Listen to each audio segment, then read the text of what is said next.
There's a particular kind of pain reserved for women who build empires for men they love. The pain of watching your brilliance credited to someone else's vision. The pain of realizing the person you sacrificed everything for never saw you as a partner, only as an asset with an expiration date. But there's also a particular kind of power reserved for women who stop building and start burning. December 2025. A glass mansion perched on the edge of the Caribbean, so remote it doesn't appear on any map. Inside, a woman sits alone in the dark, laptop screen casting blue light across features that have aged 5 years in the last 2. Not from time, but from grief that calcified into something harder. Her name is Ava Malik. She's 33 years old. She gave up Harvard for love. She built a $54 billion empire with her bare hands and brilliant mind. And 6 hours ago, she watched that empire's stock plummet $14 billion in real time because she pressed a single button. The man she did it to, the man she gave everything for, is getting married tomorrow. To someone else. Someone who looks good in photographs and knows which fork to use at state dinners, but couldn't code her way out of a paper bag. Ava pours herself a glass of 1964 Armagnac, the same bottle his father gave her the night he called her daughter and promised her the world. She lifts it to the moonlight streaming through floor-to-ceiling windows. "I loved you with everything, Lucas," she says to the empty room, to the ghost of the man who used to look at her like she hung the stars. "Turns out everything was just the down payment on what you owe me. Tomorrow morning, the world will wake up to headlines that will destroy the Hudson family legacy forever. Not with lies, not with revenge porn or tabloid gossip, with the truth. The truth that their entire love story, every stolen kiss, every whispered promise, every moment she thought was fate, was actually a $35 million contract. That she was selected from a short list of 12 high-achieving women of color, that their first chance meeting was staged by a black ops reputation firm, that even their daughter's conception was timed to optimal PR windows, that she was never Lucas's soulmate. She was acquisition target number 1. But here's what Charles Hudson, the dying patriarch who orchestrated everything, never anticipated. When you hire a genius to build your empire and then betray her, you'd better make sure she doesn't leave trapdoors in every system she creates. Ava Malik built the Hudson Empire's entire digital infrastructure, every offshore account, every private ledger, every encrypted transaction system that lets billionaires move money like ghosts. She built it all, and she mirrored every single piece of it. The empire runs on her code, always has, always will, until she decides it doesn't. This is the story of how a brilliant black woman from a working-class Baltimore family became the invisible architect of American wealth. How she fell in love so completely she forgot to protect herself. How she was systematically erased and discarded like yesterday's technology. And how she reminded the world that the woman who builds your kingdom with love can dismantle it with precision. Let me take you back to where it really started. Not the contract, though we'll get there. Not even the first meeting, though that was carefully staged too. But to September 2015, in a Harvard lecture hall, when Ava Malik was still just a brilliant 23-year-old who believed genius and hard work were enough. Before she learned that in the world of billion-dollar families, even love is a transaction. And sometimes the only way to get free is to burn everything down and walk through the ashes wearing the crown they tried to steal from you. These stories take serious research and crafting, twists, betrayals, revenge. If you want to see a Harvard prodigy weaponize her love story, stick around. Appreciate the effort? Hit subscribe to keep them coming. September 2015, Cambridge, Massachusetts. Ava Malik had been the only black woman in Harvard's Applied Mathematics PhD cohort for 3 years, and she'd learned to make herself simultaneously invisible and undeniable. Invisible in faculty lounges where old men discussed culture fit, undeniable in lecture halls where her equations spoke louder than anyone's prejudice. She grew up in Baltimore, in a neighborhood where Harvard was pronounced like a fairy tale, something that happened to other people's children. Her father drove buses for 32 years. Her mother cleaned houses for families who never learned her first name. They saved every extra dollar in a coffee can labeled Dr. Malik, because that's what Ava was going to be. The first Dr. Malik in a family that had been in America for 4 generations and still hadn't seen the inside of a university classroom. Ava didn't just study mathematics, she devoured it. While other undergrads partied, she worked 3 jobs and maintained a perfect GPA. While her peers networked at social events, she published papers that made tenured professors blink twice at her author photo, certain there must be some mistake. By 23, she developed a revolutionary approach to cryptographic ledger systems, a way to make financial transactions simultaneously transparent and private, trackable yet anonymous. It was the kind of breakthrough that tech companies and central banks would kill for. She was presenting it at a closed MIT-Harvard FinTech symposium when everything changed. The room was full of people who mattered: venture capitalists in expensive casual wear, policymakers in government-issue suits, academics who'd won awards Ava had only read about. She stood at the podium in a dress she'd bought from Marshall's and tailored herself, and she explained how to make money move like water while leaving no trace. The questions afterward were predictable. Technical challenges she'd already solved. Use case scenarios she'd already modeled. Then someone spoke from the back of the room. How do you make something unbreakable when people are the weakest link? The voice was smooth, curious, genuinely interested rather than performatively skeptical. Ava looked up and saw him for the first time. Lucas Hudson, 26, golden hair that looked expensive to maintain, a suit that cost more than her monthly rent, eyes that actually seemed to be listening rather than waiting for their turn to talk. She didn't know who he was yet, didn't know he was heir to the Hudson Resorts and private banking empire, that his family's wealth could buy and sell her entire neighborhood twice over. She just saw someone asking the right question. "You don't," Ava said clearly, holding his gaze. "You don't try to make human nature disappear. You build systems that forgive it instead of pretending it doesn't exist. You create redundancies for weakness, safety nets for failure. You design for the worst of us so the best of us can flourish anyway." The room went absolutely silent. Lucas smiled like he'd just found religion, or like he'd just found exactly what he'd been looking for. After the presentation, he found her at the reception, introduced himself with a handshake that lingered just slightly too long to be professional.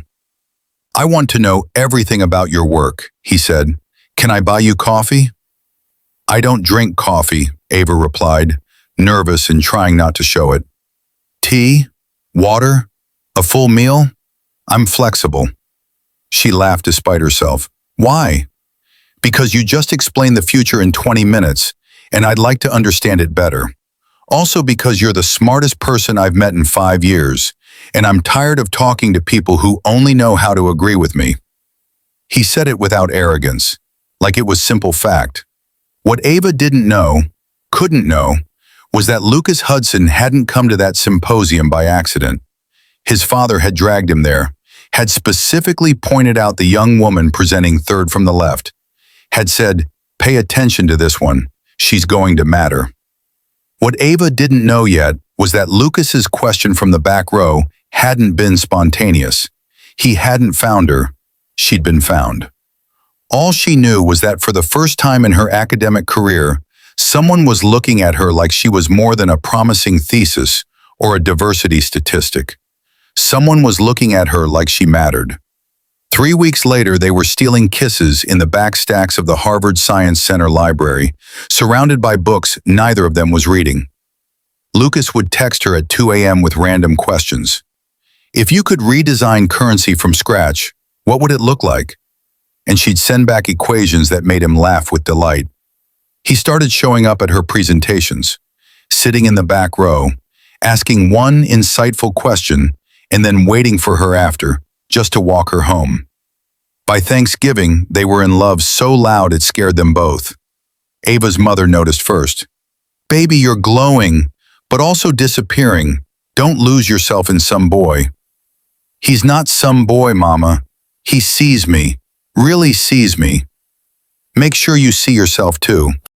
Ava promised she would. Then she stopped returning calls to PhD advisors, started missing lab sessions.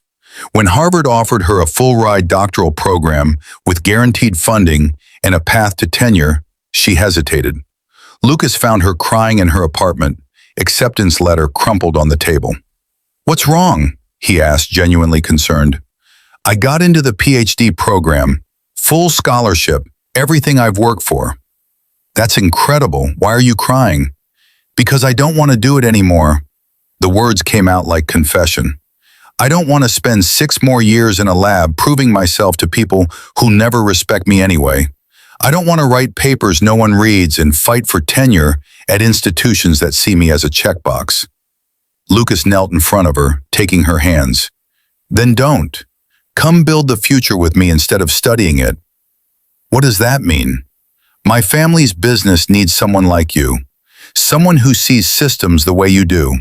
Someone brilliant and principled and brave enough to do what's right, even when it's hard. Come work with me. Build something real, something that matters." "I'd have to give up Harvard." "You'd be giving up other people's dreams for you." "What's your dream, Ava?" She looked at him, this beautiful, earnest man who made her feel seen, and made the choice that would define everything that came after. "You," she said, "building something with you. That's the dream." She declined Harvard 2 days later. Her mother cried for a week. Ava moved to New York in January 2016 and started working for Hudson Resorts and private banking as a financial systems consultant. She didn't know that her hiring had been planned before she'd ever met Lucas, that her job offer was part of the same $35 million contract that had engineered their entire relationship. All she knew was that she was in love. She was doing important work, and for the first time in her life, she felt like she belonged somewhere. She had no idea she'd been purchased. Charles Hudson adored Ava at first, or at least he performed adoration with the practiced ease of a man who'd spent 50 years in boardrooms, learning how to make people feel valued while quietly calculating their worth. "You're the smartest person in any room I walk into, including mine," he told her at a family dinner 6 months after she joined the company. He said it in front of Lucas, in front of Lucas's quietly judgmental mother, in front of the assembled relatives who looked at Ava like she was an interesting painting. Beautiful, perhaps valuable, but not quite appropriate for the collection. Ava didn't catch the subtext. She just felt proud. What she couldn't see was that Charles had already gotten exactly what he'd paid for. Hudson Resorts was bleeding money in 2016. Not publicly, the stock price remained stable. The quarterly reports glowed with carefully massaged numbers. But privately, in the executive suites where real decisions happen, they were in crisis. The problem was simple. Their ultra-high net worth clients were moving money in ways that left digital traces. Regulators were circling. The Panama Papers had just exposed dozens of offshore schemes. Everyone with serious money was terrified.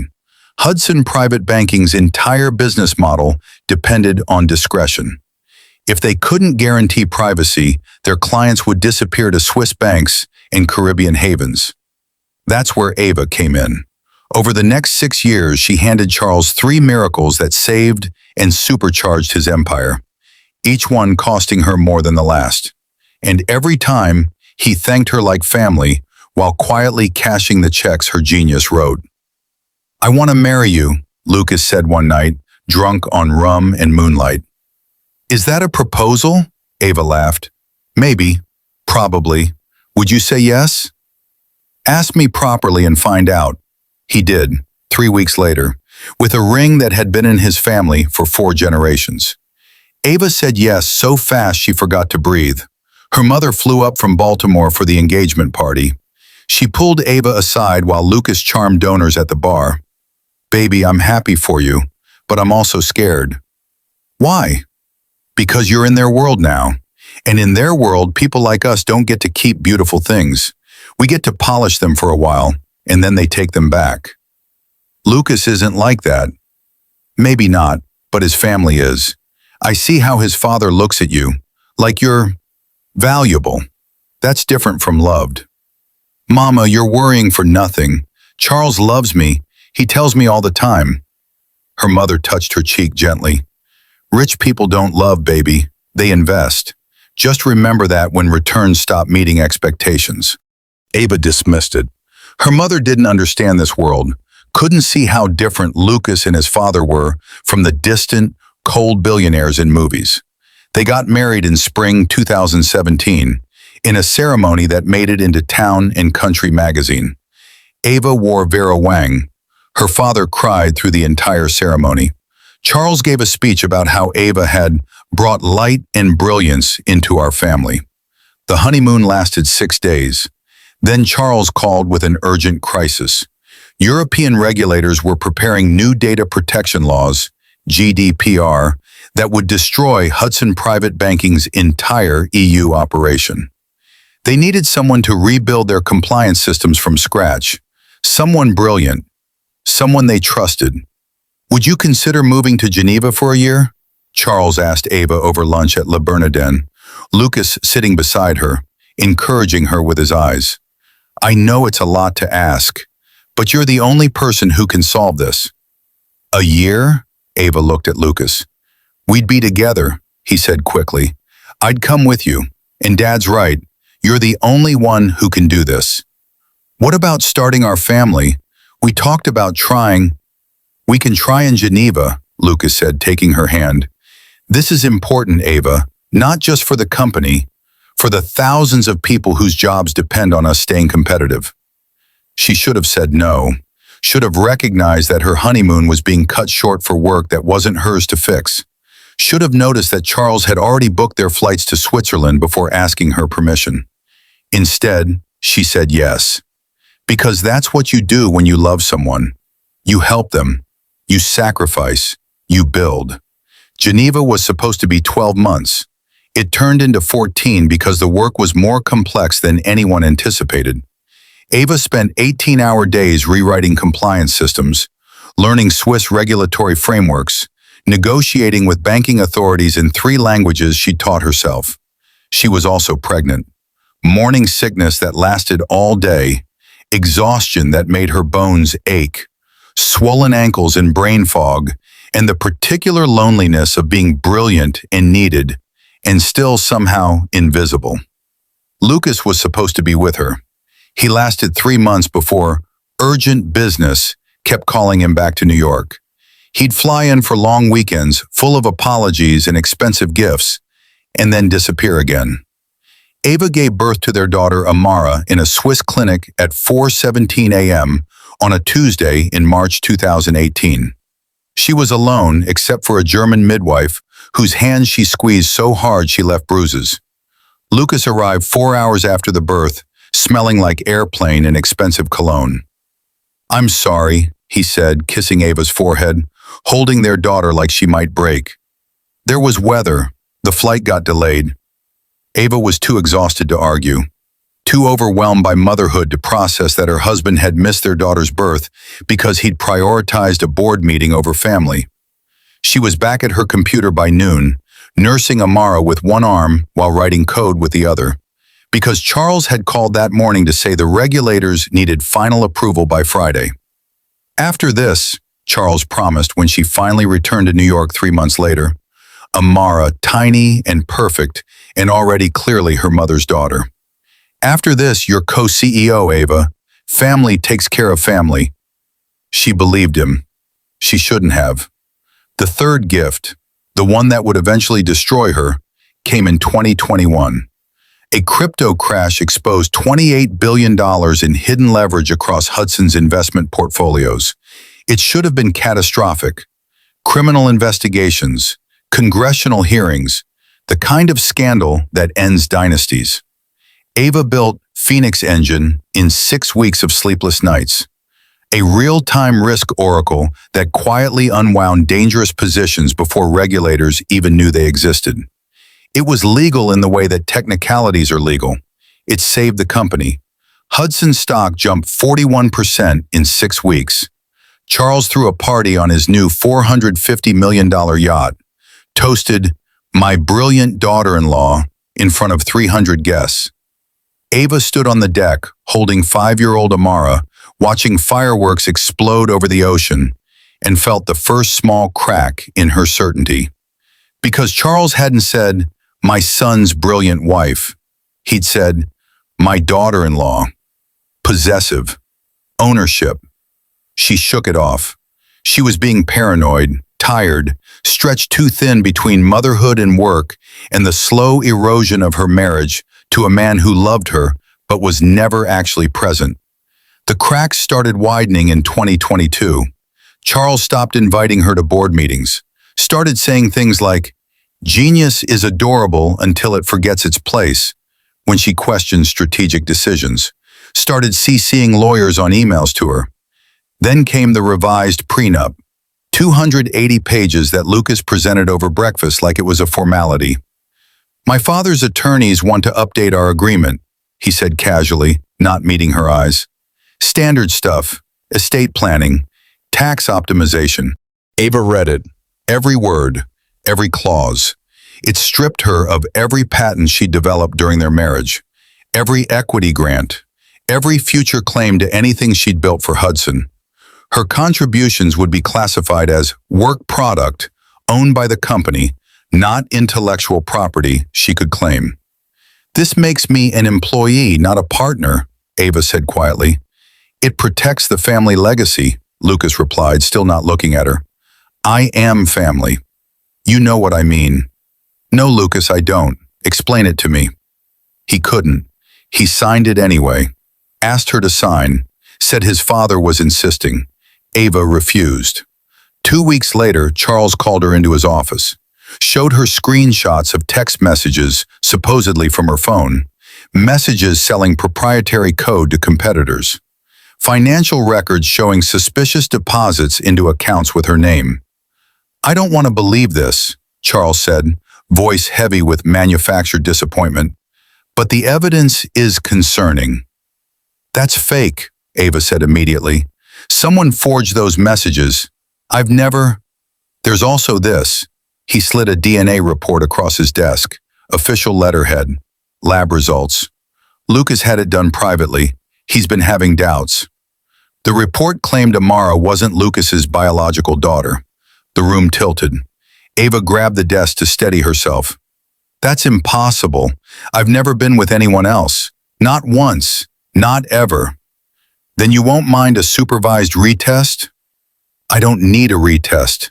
That report is fabricated. You fabricated it." Charles's expression went cold. "Careful, Ava. You're talking to the wrong person with that kind of accusation." 3 days later, Lucas sat her down in their Aspen chalet. He was drunk, crying, broken. "I don't know what to believe anymore," he said. "My father showed me everything. The messages, the money, the DNA test." "And you believe him over me?" "He's my father. I'm your wife, the mother of your daughter, the woman who gave up everything for you. Did you? Or did you just see an opportunity and take it?" The words hit like a physical blow. Ava looked at the man she'd loved for 7 years, the man she'd sacrificed Harvard for, built an empire for, given her youth and brilliance and trust. And she saw a stranger. "I want a divorce," she said quietly. Lucas looked relieved.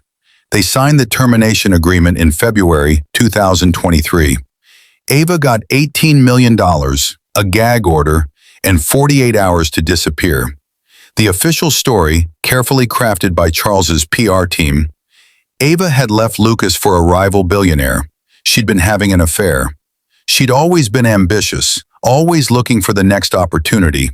She took Amara and vanished. The world moved on. Until November 2025, when an encrypted drive arrived at Bloomberg, the Financial Times, and the U.S. Attorney's Office. and everything Charles Hudson had built began to burn. Would you go back to confront the family that erased you, or would you destroy them from a distance? What's your move? Ava Malik spent 2.5 years becoming a ghost. Not literally, she was very much alive, raising her daughter in a series of carefully chosen locations that didn't appear on any social media, didn't show up in any property records, didn't exist in any database that Charles Hudson's investigators could access. She'd learned from the best, after all. She'd built Hudson's entire privacy infrastructure. She knew exactly how to disappear. The $18 million settlement was nothing compared to what she'd actually earned, but it was enough. Enough to hire the right lawyers, the right security, the right people who knew how to make digital footprints vanish. Enough to set up accounts in jurisdictions that ask no questions. Enough to begin the most important work of her life. Revenge. But not the hot, messy kind. Not the screaming confrontation or the leaked sex tape or the tabloid expose. The methodical kind. The forensic kind.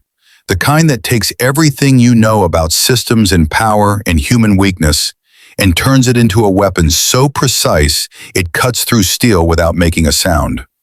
Ava had always been good at building things. Now she learned to be excellent at burning them down. The first 6 months were the hardest. Amara kept asking when they'd see Daddy again, kept asking why they'd left their house, kept asking questions Ava couldn't answer without lying or traumatizing a 5-year-old with truths too heavy for anyone, let alone a child. "We're on an adventure," Ava would say, tucking her daughter in at night in whatever temporary apartment they were living in that month. "Just you and me. Isn't that exciting?" "I miss Daddy." "I know, baby. I know." What Ava couldn't tell her, Daddy texts every week asking for forgiveness. Daddy sends expensive gifts through intermediaries. Daddy calls himself a victim of his father's manipulation, as if that absolves him of choosing Charles over his wife and daughter every single time it mattered. Amara couldn't know that yet. Couldn't know that the father she missed had signed documents declaring her mother a criminal, had allowed his family to spread lies, had stood by while Ava was erased from every Hudson Company record, every board photo, every piece of press coverage, as if she'd never existed, as if 7 years of marriage and brilliance and sacrifice could be deleted with the right lawyers and the right PR firm. But Ava had left something Charles couldn't delete: backdoors, mirrors, quiet little pieces of code embedded so deeply in Hudson's systems that removing them would collapse the entire infrastructure. She'd built them in 2020, not as weapons but as insurance, as contingency plans for a disaster she hoped would never come. She'd told herself it was just good practice. Any competent engineer builds redundancy. But some part of her, the part that sounded like her mother's warnings, the part that had noticed how Charles looked at her like an investment rather than a person, had known she might need them someday. That day came in June 2023, 4 months after the divorce. Ava sat in a rented apartment in Lisbon, Amara asleep in the next room, and began the most important project of her life. She called it Project Phoenix, not because she was rising from ashes, but because she was going to create them. She started with the contracts. It took 3 months to find them, buried in Charles's personal encrypted servers, hidden behind layers of security she designed herself and therefore knew how to breach. She worked in the hours between midnight and dawn, when Amara was sleeping, when her rage was coldest and most precise. And she found everything. Every email to Spectrum Strategies, the Black Ops reputation firm Charles had hired in 2015. Every invoice for candidate identification and acquisition. Every strategic brief outlining how to secure a high-value technical asset with optimal demographic appeal. There were candidate profiles, 12 women total, all brilliant, all women of color, all young enough to integrate into family narrative and maintain relevance across market segments. Ava was candidate number 1. Optimal technical skills, proven academic excellence, Family background creates compelling personal narrative. Physical appearance exceeds requirements. Physical appearance exceeds requirements. She read that line 5 times, feeling something cold and sharp settle in her chest. There were strategy documents outlining how to engineer their chance meeting. Lucas was coached on conversational approaches. The symposium seating was arranged to position him for optimal, natural encounter. His spontaneous question about human weakness in systems had been written by a behavioral psychologist. Their entire love story choreographed like a theater production. There were timeline documents showing fertility windows, optimal conception dates for maximum positive press coverage. Their honeymoon had been cut short not because of business crisis, but because GDPR hadn't been the real reason for sending Ava to Geneva. The real reason was getting her out of New York during the early pregnancy, to avoid premature press exposure and maintain narrative control. Amara's birth, her beautiful, perfect daughter, had been timed like a product launch. Ava sat in the dark, staring at documents that turned her entire life into a transaction, and felt something break that had been barely holding together. Then she felt something else, clarity. Charles Hudson had treated her like a tool. Fine, she'd show him what tools can do when they stop following instructions. The second phase took longer. She needed to mirror every piece of Hudson's infrastructure, every offshore entity, every private ledger, every encrypted channel that moved billions through jurisdictions that didn't ask questions. She'd built the systems.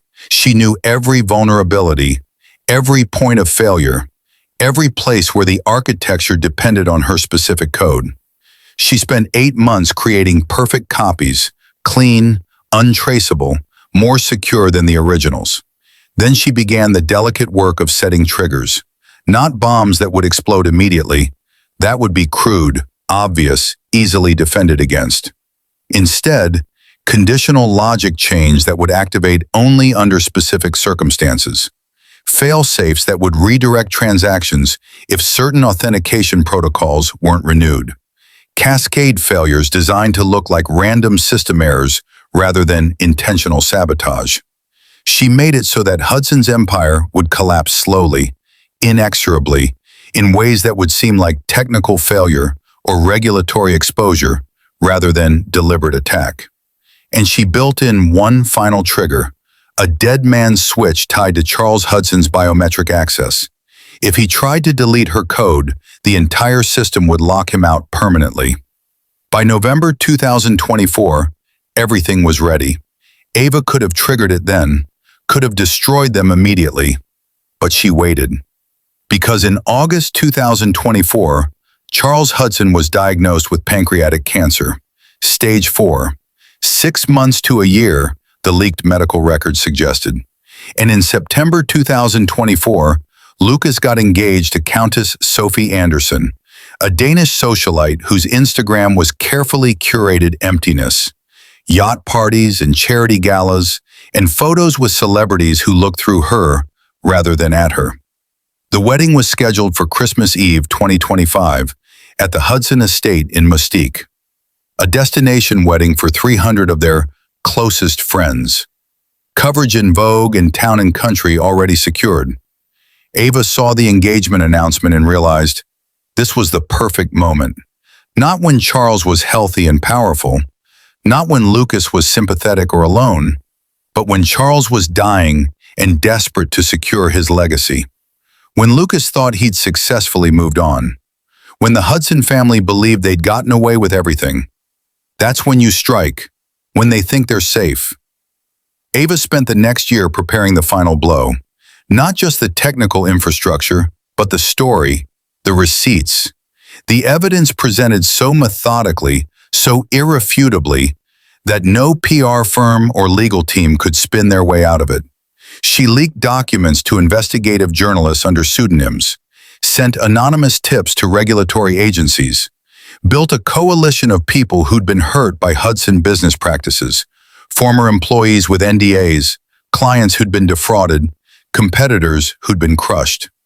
She became the spider at the center of a web that stretched across continents and decades of Hudson crimes. And in November 2025, 2 weeks before Lucas's wedding, she sent one encrypted drive to 3 different news organizations. Then she sat back and watched the world learn what the Hudson family really was.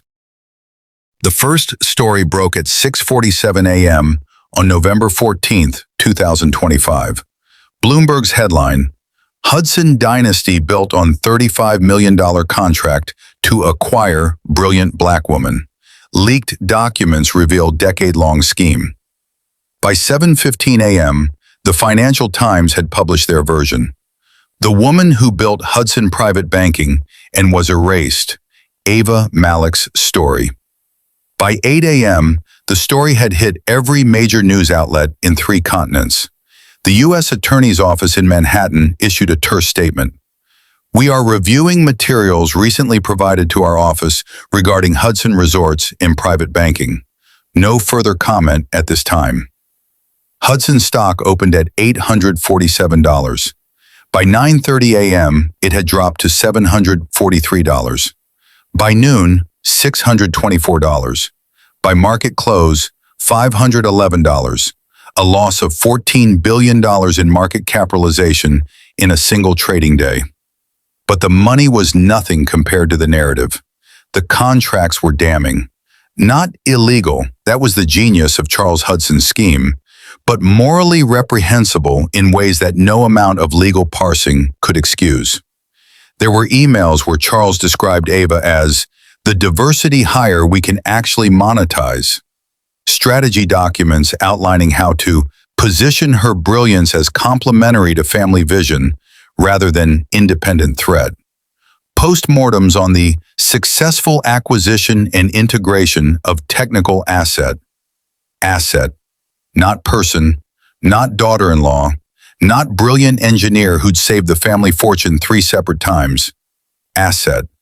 The audio was worse.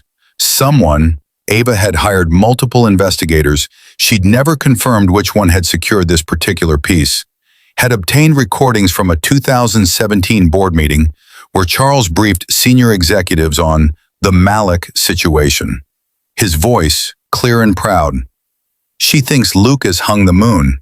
Poor thing actually loves him. That's the best ROI I've ever had. $35 million to solve regulatory problems that would have cost us billions. And she's so grateful to be here she'd work herself to death for us. Which between you and me, gentlemen, is exactly what we need. Laughter. Multiple voices agreeing. Someone suggesting they find a few more like her. The recording played on every news channel, every podcast, every social media platform. America heard Charles Hudson laugh about manipulating a woman's love into free labor. Heard him reduce a Harvard-educated genius to a transaction. Heard him describe her devotion as exploitable weakness. The backlash was nuclear. By the next morning, the empire was hemorrhaging partners, board members, and billions. The wedding was canceled. The countess fled. And Hudson Private Banking, the unbreakable fortress Ava had built, began glitching in ways no one could explain. Lucas Hudson, golden boy, sympathetic figure, man who'd allegedly been deceived by his wife, was now radioactive. His engagement to Countess Sophie Anderson lasted approximately 19 hours after the story broke. Her PR team released a statement. Sophie has decided to postpone wedding plans indefinitely in light of recent revelations. She wishes the Hudson family privacy during this difficult time. Translation, she ran. Lucas released his own statement through lawyers. I was unaware of the circumstances surrounding my initial meeting with Ava Malik. I believed our relationship developed organically. I am devastated to learn otherwise and am cooperating fully with all investigations. The internet destroyed him for it. Twitter became a wasteland of brutal commentary. I was unaware equals I knew but didn't care until it became public. He signed those divorce papers knowing she'd built everything. Miss me with this innocent act. You don't accidentally erase your wife from company records and forge DNA tests. He knew. But the most viral tweet came from an anonymous account that had been created that same day. An account Ava would never confirm was hers, but which seemed to know an awful lot of specific details. Charles Hudson paid $35 million to acquire me. I gave them $54 billion in value. They paid me $18 million to disappear. I'd say they still owe me $53,967 million, with interest. I'm here to collect. The tweet was retweeted 847,000 times in 6 hours. Meanwhile, in the glass mansion perched on the edge of the Caribbean that no one could locate, Ava Malik sat with her daughter and watched the world burn. "Mama, why is Daddy on TV?" Amara asked.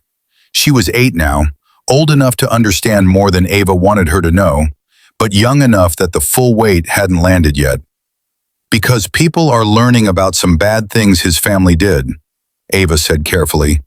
"Things that hurt people. Things that hurt us." "Did Daddy hurt you?" Ava paused. This was the question she'd been dreading. The answer that would shape how her daughter understood love, trust, family. "Your father made choices that hurt me very much," she said finally. "But I don't think he meant to. I think he was scared and weak, and he listened to the wrong people." "Grandpa Charles?" "Yes, baby, Grandpa Charles." "I don't like Grandpa Charles." "I know. Neither do I anymore." Amara was quiet for a moment, processing. "Are you the one who told everyone what they did?" Ava looked at her daughter, brilliant, perceptive, already showing signs of her mother's analytical mind. "Yes," she said, because she wouldn't lie to her daughter. "Not about this. I told the truth about what happened to us, because sometimes the only way to stop bad people from hurting others is to show the world who they really are." "Was it scary?" "Terrifying. But you did it anyway?" "Yes. Because you're brave," Amara said matter-of-factly. Ava pulled her daughter close, breathing in the scent of her shampoo, feeling the weight of responsibility and love and the future they were building together.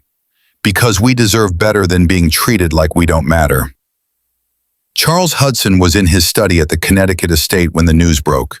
He'd been reviewing wedding arrangements, finalizing guest lists, planning the perfect event to rehabilitate his family's image after the messy divorce scandal. His assistant brought him the iPad with the Bloomberg article. He read it 3 times. Then he called his lawyers, all 14 of them. "Fix this," he said. "They tried. God, they tried.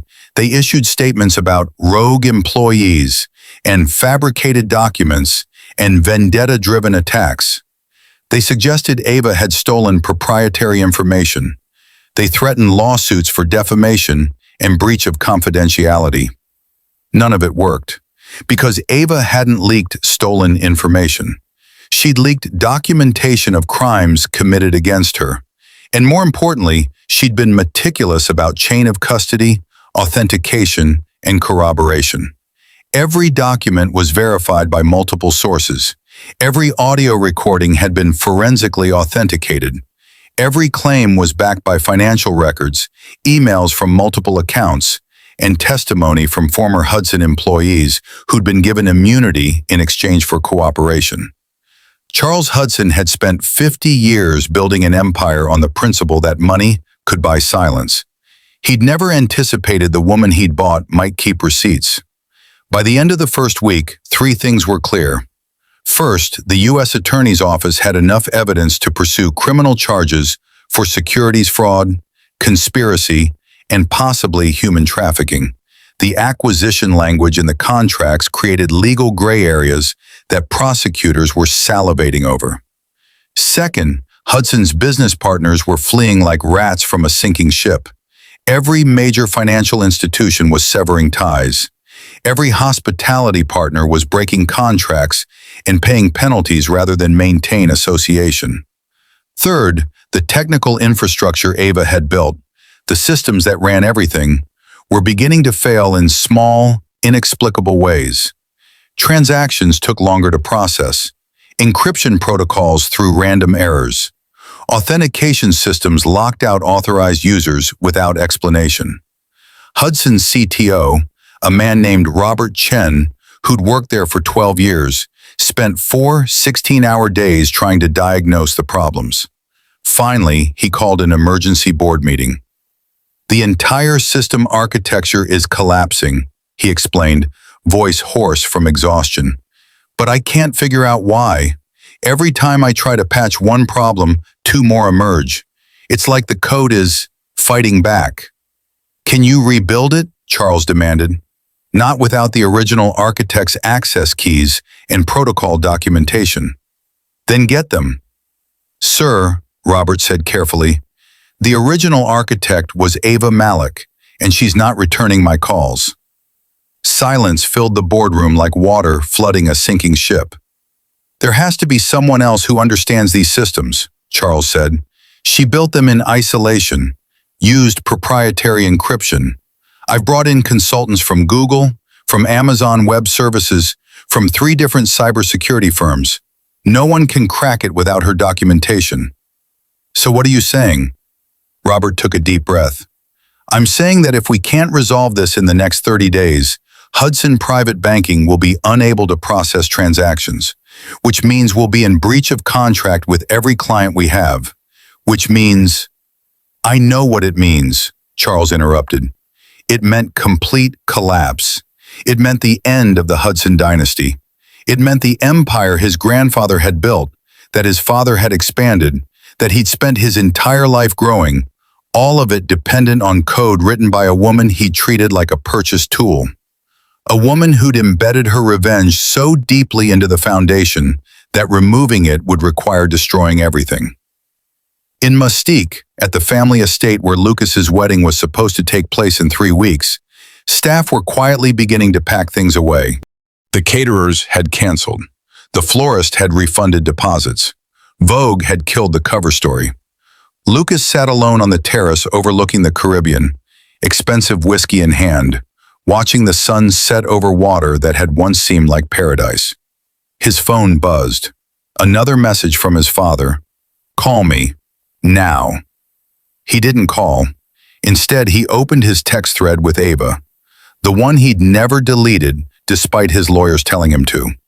The one where he'd sent approximately 400 messages over the past 2 years and received exactly 0 responses. He typed, "I'm sorry. I know that's not enough. I know sorry doesn't fix anything. But I need you to know I didn't know about the contract. I didn't know he'd planned everything. I thought we were real." He stared at the message for 10 minutes before deleting it, because even if it was true, even if he genuinely hadn't known about the $35 million contract, he'd still chosen his father over his wife. He'd still signed documents calling her a criminal. He'd still allowed his family to erase her contributions and spread lies about her character. Ignorance wasn't innocence when you benefited from the crime. He poured another drink and wondered if there was any possible way back from this, any path to redemption, any universe where Ava Malik would speak to him again. Then his phone rang. "Unknown number," he answered. "Hello?" "Mr. Hudson." The voice was female, professional, unfamiliar. "I'm calling on behalf of my client to inform you that she's willing to meet with you, once, to discuss terms." Lucas sat up straight. "Ava wants to meet with me?" "My client wants to discuss terms," the voice corrected. "This is not a reconciliation. This is a negotiation. Are you interested?" "Yes, God, yes." "When? Where?" "Tomorrow, 2 p.m. Location will be texted to you 1 hour prior. Come alone. No lawyers, no family, no security beyond a single driver. If you violate any of these terms, the meeting is canceled and the offer will not be extended again." "I understand." "Good. My client has one question before confirming. Why should she waste her time talking to you?" Lucas thought about all the things he could say, all the excuses and explanations and justifications. Then he thought about the truth. "Because I destroyed the best thing that ever happened to me," he said quietly. And I want to know if there's any way I can help her destroy the people who destroyed us both." There was a long pause. "Text message will arrive tomorrow at 1 p.m. Don't be late." She hung up. Lucas sat in the dark, heart pounding, and felt something he hadn't felt in 3 years. Hope. Not hope for reconciliation. Not hope for forgiveness. Hope that maybe he could do one thing right. One thing that mattered. One thing that helped the woman he'd loved and betrayed. Tomorrow he'd find out if she'd let him. If your ex offered to help you destroy his family after betraying you, would you trust him? Or would you see it as another trap? What would you do? The restaurant was empty when Lucas arrived. Not closed, just reserved. Every table vacant except one in the corner where a woman sat alone, backlit by afternoon sun streaming through floor-to-ceiling windows overlooking the Atlantic. Ava. 3 years since he'd seen her in person. She looked different. Older, but not in a way that suggested wear. More like she'd been compressed into something denser, harder. Her hair was natural now, styled in elegant locks that framed her face. She wore simple clothing, black pants, cream blouse, but carried herself like armor. She didn't smile when she saw him, didn't frown, just watched him approach with the expression of someone conducting an experiment. "Ava," he said, stopping a respectful distance from the table. "Sit," she replied, not warmly but not with hostility either, just factual. He sat. They looked at each other across 2 feet of table that might as well have been an ocean. "You look well," Lucas tried. "Don't do that." "Do what?" "Pleasantries. We're not friends. We're not acquaintances. We're not anything that requires social niceties." Her voice was calm, almost clinical. "You're here because I have an offer. If you want to hear it, we can proceed. If you want to reminisce or apologize or explain yourself, you can leave now." Lucas nodded, throat tight. "I want to hear it." "You already know what's happening to your systems," Ava said, voice like winter. "You've watched them die for 2 weeks. The only question left is what you're willing to give me to make it stop." Lucas felt hope flare painfully in his chest. She leaned forward slightly. "I can fix everything. I can remove the cascading failures. I can restore functionality. I can even testify that the technical issues were genuine system degradation rather than intentional sabotage, which would help with your legal problems." Lucas felt hope flare painfully in his chest. "What do you want in return?" "Everything," Ava said simply. "Controlling interest in Hudson Private Banking, 60% equity, full operational authority, a board seat with veto power on all major decisions, and public acknowledgement of my contributions. Every system I built, every crisis I solved, every dollar I generated. On the record, in writing, permanently. My father will never agree to that." "Your father doesn't have to agree. He'll be dead in 6 months. I'm negotiating with his heir." She paused. "You." Lucas stared at her. "You want me to give you control of my family's company." "I want you to give me control of the company I built," Ava corrected. "The company that only exists because of systems I designed. The company whose value I created and was then erased from." "And if I say no?" "Then in 6 months you'll have nothing. The investigations will proceed. The company will collapse. Your family name will be synonymous with fraud and racism and the exploitation of a black woman's genius." She sipped her water calmly. "I'll be fine. I've mirrored everything. I have clients lined up who'd pay billions for the technology I developed. I don't need Hudson, but Hudson needs me." She set down her glass, meeting his eyes directly. "This isn't revenge, Lucas. This is business. The same way your father made me into a business transaction, I'm making your family's survival into one. Fair's fair." Lucas felt the weight of it, the absolute perfect justice of her offer. She was doing to him exactly what his family had done to her, reducing something personal to terms and conditions, making love into leverage. "What about Amara?" he asked quietly. Ava's expression flickered, the first crack in her composure. What about her? Can I see her? If I agree to this, can I be part of her life again? That depends. On what? On whether you can prove you're someone worth knowing. Someone who chooses what's right over what's easy. Someone who won't disappear when fatherhood is inconvenient. Her voice went softer, more dangerous. You missed 3 years of her life, Lucas. You don't get those back by signing a contract. I know, but I want to try. His voice cracked. I want to try to be the father she deserves, the father I should have been from the beginning. Why? Because you feel guilty? Because it looks good? Because I love her, Lucas interrupted. Because she's the best thing I'll ever be part of creating. And because when I look at what my father did to you, what I enabled by being weak and cowardly, I realize she's growing up watching how men treat brilliant women. And I don't want her to think that's acceptable. Ava was quiet for a long moment. You'll sign over 60% equity, she said finally. You'll issue a public statement acknowledging everything I built. You'll cooperate fully with investigators and accept whatever consequences come from your family's crimes. You'll establish a trust fund for Amara that's separate from Hudson assets, something that can't be touched if the company fails. Done. And you'll attend family therapy, supervised visitation with Amara until her therapist agrees you're a safe, stable presence. No gifts to buy her affection. No Disney dad bullshit. Actual parenting. Agreed.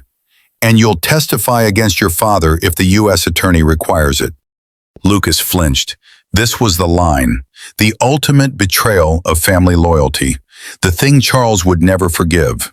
Then he thought about Ava, pregnant and alone in Geneva, while he flew back to New York for board meetings.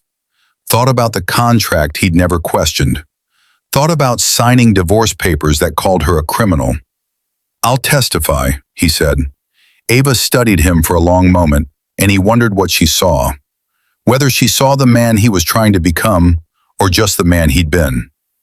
My lawyers will send paperwork tomorrow, she said finally. You have 48 hours to review and sign. If you change your mind, the offer expires permanently. I won't change my mind. People always say that. She stood, preparing to leave. But you've surprised me before, Lucas.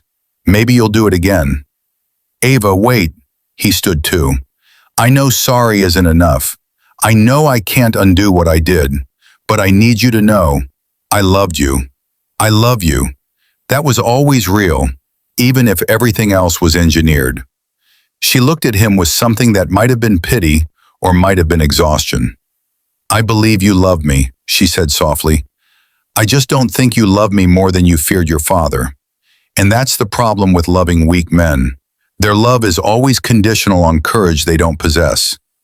She walked toward the door, then paused. But maybe you'll prove me wrong. For Amara's sake, I hope you do. Then she was gone, leaving Lucas alone in an empty restaurant, trying to figure out how to become the man his daughter and her mother deserved.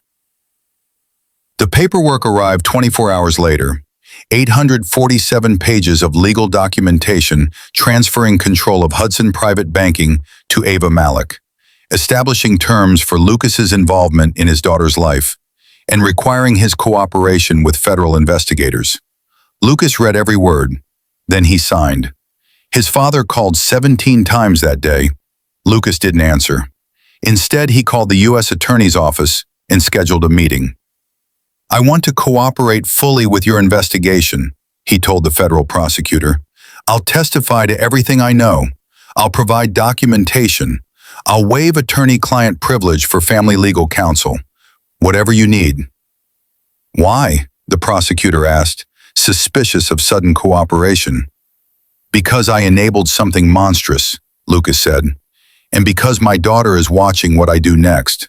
I want her to see me choose accountability. Charles Hudson died on January 4, 2026, in his study in Connecticut, surrounded by lawyers who were trying to prevent Ava's takeover. His last words, according to witnesses, she was supposed to be grateful. The funeral was small. Lucas attended, Ava didn't, but she sent flowers, white lilies, the same kind Isabella had sent her years ago, with a card that read simply, "Rest easy knowing your legacy is in capable hands." The kind of kindness that was actually a knife. By February 2026, Ava Malik was CEO of Hudson Private Banking, renamed Obsidian Financial Group. She instituted immediate changes, transparency requirements, ethics boards, profit sharing for all employees, and a foundation providing STEM scholarships for women of color. The company's stock, which had bottomed at $127, slowly began climbing as investors realized that the woman actually running things was the same genius who'd built the infrastructure in the first place. Lucas kept every promise. He attended therapy. He started with supervised visits with Amara, bringing nothing but himself and genuine effort. He testified at his father's posthumous securities fraud trial, providing documentation that secured multiple convictions for Charles's co-conspirators. He didn't try to win Ava back. He just tried to become someone worthy of being in their daughter's life. And slowly, so slowly it was barely perceptible, Amara began to trust him again. "Mama says you made bad choices, but you're trying to be better," she told him during a visit in March. "Your mama is right," Lucas replied. "I'm trying very hard." "Are you going to keep trying?" "Every day for the rest of my life." "Good," Amara said, hugging him for the first time in 3 years. "Because I missed you." Lucas held his daughter and cried, and for the first time since everything fell apart, he felt like maybe redemption was possible. Not forgiveness, he might never earn that from Ava, but the chance to be better, the chance to deserve the love he'd been given and thrown away. That was enough. Do you believe in redemption for people who enable abuse? Or do some betrayals disqualify you from second chances? Where's your line? September 2026, Harvard Business School. Ava Malik stood in front of 400 graduate students, the same auditorium where, 11 years earlier, she'd presented her thesis on cryptographic systems and met the man who would become her husband, her betrayer, and the father of her child. But she wasn't here to present research today. She was here to deliver the keynote address for Harvard's annual Women in Leadership Conference. The invitation had come 6 months ago, before everything exploded. She'd almost declined. Then she'd realized this was exactly where her story needed to be told. 11 years ago, she began, voice carrying clearly through the hall, I stood in a room not far from here and explained how to build unbreakable systems. I was 23, brilliant, the first person in my family to attend university, and I believed that intelligence and hard work were enough. She paused, letting the room settle into listening. I was wrong. The audience leaned forward. Intelligence without awareness is just a sharper tool for other people to use. Hard work without boundaries is just unpaid labor waiting to be exploited. And brilliance without power is just a resource someone wealthier will extract. She pulled up a slide, her own face from 2015, young and eager and full of hope. This woman gave up a Harvard PhD to help a man build his family's empire. She spent 7 years creating systems that generated billions in value. She sacrificed her education, her career trajectory, her mother's dream of having the first Dr. Malik in the family. Next slide, her wedding photo. She and Lucas looked impossibly happy. She did it for love, for partnership, for the promise that genius and devotion would be rewarded with respect and equity. Next slide, a contract. The $35 million agreement to acquire her. What she didn't know was that her entire love story was a business transaction, that she'd been selected from a shortlist, that her first meeting with her husband was staged by consultants, that even her daughter's conception was timed for optimal public relations impact. The room was dead silent. She was candidate number 1. Optimal technical skills, proven academic excellence, physical appearance exceeds requirements. Ava let that sit for a moment. I was purchased, not with honesty, with theater, Not with respect, with manipulation. And when I'd outlived my usefulness, I was erased. Deleted from company records, called a criminal, stripped of credit for everything I'd built. She clicked to the next slide. Recent photos of her standing in front of Obsidian Financial Group. This is me today, CEO of the company I built, controlling stakeholder, the person who decides who gets credit and who gets fired, the person who determines salaries and strategy and succession planning. Another click. Amara, laughing, healthy, brilliant. This is my daughter, 8 years old, growing up watching her mother refuse to accept erasure, learning that love without respect is just pretty exploitation. Ava stepped out from behind the podium, standing at the edge of the stage. I'm not telling you this story for sympathy. I'm telling you because every woman in this room will face a version of this choice. Build something extraordinary for someone else, or build something sustainable for yourself. She made eye contact with young women in the front rows, women who look like she had at their age. You'll be told that ambition is unfeminine, that demanding equity is aggressive, that protecting yourself with contracts and documentation is cynical or paranoid or means you don't believe in partnership. Her voice strengthened. Those people are lying to you. They're trying to get you to build without demanding ownership, to create without requiring credit, to sacrifice without establishing terms. She pulled up a final slide, the first page of her 60% equity contract. This is what power looks like. Not revenge, terms. Not anger, structure. Not bitterness, accountability. She looked out at 400 faces, some nodding, some shocked, some taking notes furiously. I didn't destroy the Hudson family out of hatred. I reclaimed what I'd built out of principle. Because the woman who creates the foundation gets to decide when it's time to rebuild. Pause. So here's what I want you to remember. Document everything. Trust your instincts. Demand equity in writing. And never, ever build someone else's empire without making sure you own your contributions. She smiled slightly, not warm, but knowing. Because the men who try to erase you are counting on you being too grateful, too polite, too conditioned to protect yourself. They're counting on you building castles and accepting guest rooms.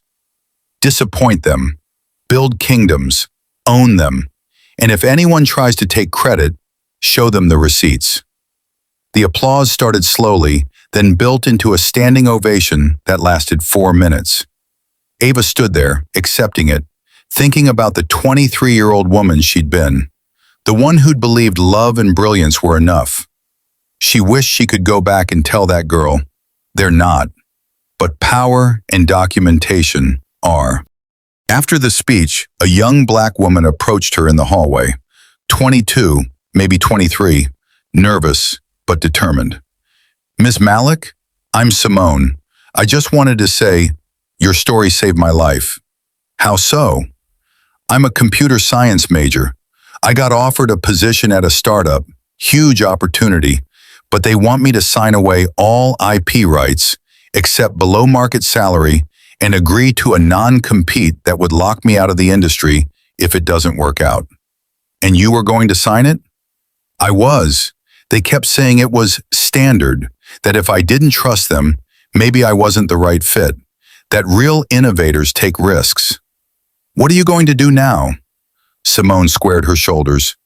Counteroffer, equity stake, reasonable non-compete, market rate salary, and if they say no, I'm walking. Good, Ava said. And if they push back? Then they were never going to respect me anyway. Better to find out during negotiation than after I built their company. Ava handed her a business card.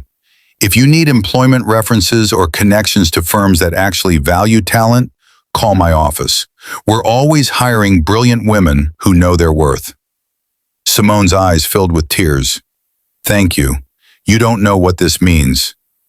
I do, Ava said gently. I absolutely do. That evening, Ava returned to her Brooklyn brownstone. She'd moved back to New York once she'd taken control of Obsidian. No more hiding, no more running. Amara was at Lucas's apartment for their scheduled Wednesday visitation. The therapy was going well. He was actually showing up, actually doing the work. Ava still didn't trust him completely, probably never would, but she trusted him enough to share their daughter. She poured herself tea. She'd stopped drinking the Armagnac, some victories didn't need alcohol, and opened her laptop. 743 new emails, mostly congratulations on the speech. Interview requests from Time, Forbes, The New Yorker. An offer from Penguin Random House for a book deal. She'd consider them. Maybe, if she felt like it. Because the beautiful thing about reclaiming your power was that nothing was obligatory anymore. Everything was choice. Her phone rang. Lucas. "Hey," she answered. "Is Amara okay?" "She's perfect. She's teaching me chess. I'm losing badly." He sounded genuinely happy.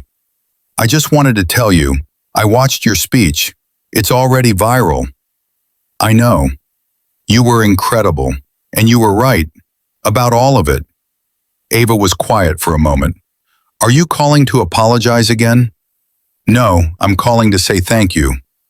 "For what?" "For not destroying me when you destroyed my father. For letting me try to be better. For sharing Amara even though I don't deserve it yet." He paused. "And for building something so extraordinary that my father's corruption couldn't kill it. You saved a lot of people's jobs and futures, not just mine." "I didn't do it for you," Ava said, but not unkindly. "I know, you did it for you. That's what makes it perfect." They sat in comfortable silence for a moment. Not friends, not lovers, but two people who'd learned from catastrophic mistakes how to be honest. "Lucas?" "Yeah?" "Keep being a good father. That's the only redemption that matters." "I will. I promise." After they hung up, Ava sat in her brownstone and looked at the life she'd rebuilt, the career she'd reclaimed, the daughter she was raising to be brilliant and unafraid and unwilling to accept less than she deserved. She thought about the woman she'd been at 23, idealistic, trusting, certain that love and brilliance were enough. Both women were real. Both women mattered, but only one of them owned an empire. Ava opened her laptop and started drafting the first chapter of the book she'd decided to write. Not as catharsis, but as instruction manual.